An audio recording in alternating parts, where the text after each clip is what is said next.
Welcome to this course on aromaticity.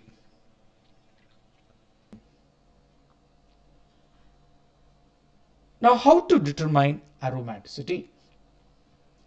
Although the name aromatic was originated from the characteristic odor or aroma of benzene-like compounds, chemists now have a completely different method of analyzing and deciding whether a compound is aromatic or not.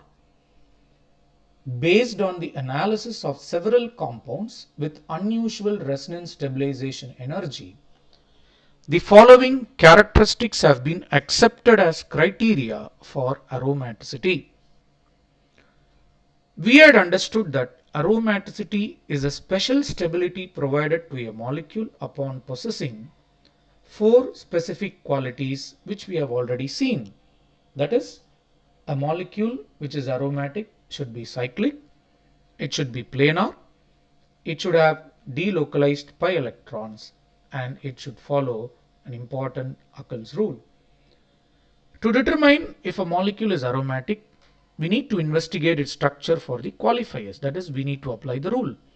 If all are present, or if the molecule satisfy all the rule, then it is said to be aromatic. Let us investigate the conditions for a molecule to be aromatic. The molecule must be cyclic, planar, with uninterrupted cloud of pi electrons above and below the plane of the ring, and it should have 4n plus 2 pi electron. Now, what does this actually mean? Every atom in the ring must have a p orbital, and the delocalization should result in an uninterrupted cyclic cloud of pi electrons above and below the plane of the ring.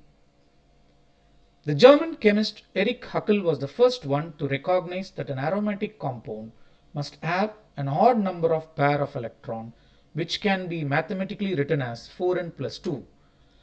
We will critically analyze this rule in the later part of this course.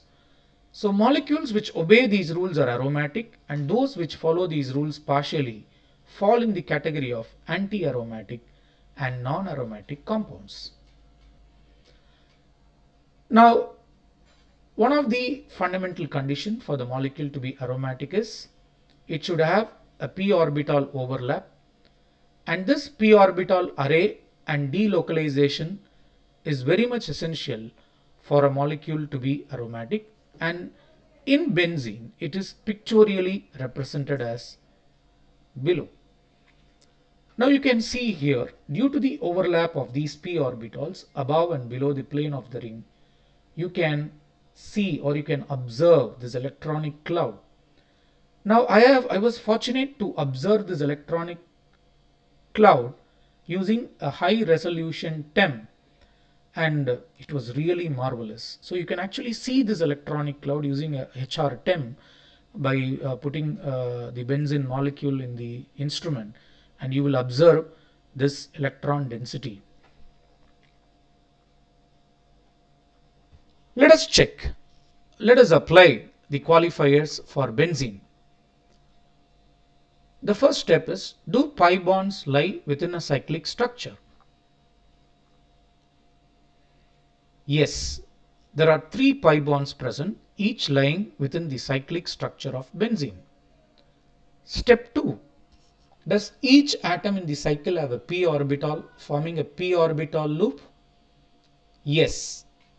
As we saw in the earlier slide, the p orbital loop is present in the benzene.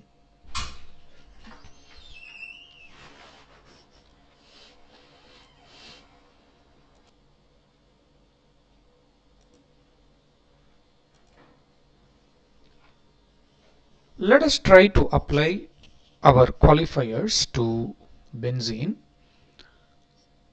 Do pi bonds lie within a cyclic structure? Yes. There are 3 pi bonds in benzene, each lying within the cyclic structure of benzene. Step 2. Does each atom in the cycle have a p orbital forming a p orbital loop? Yes, we have seen that in our earlier slide, that in benzene there is a p orbital loop.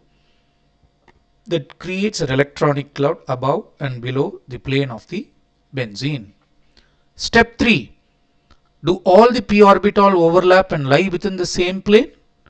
Yes, all the p orbitals overlap and they lie on the same plane. Does the molecule follow Huckel's rule? Yes. So the molecule, in benzene there are 6 pi electron, therefore it follows 4n plus 2 rule. Your n corresponds to 1, therefore 4 plus 2 is 6, therefore benzene follows Huckel's rule. So the conclusion is benzene is an aromatic molecule.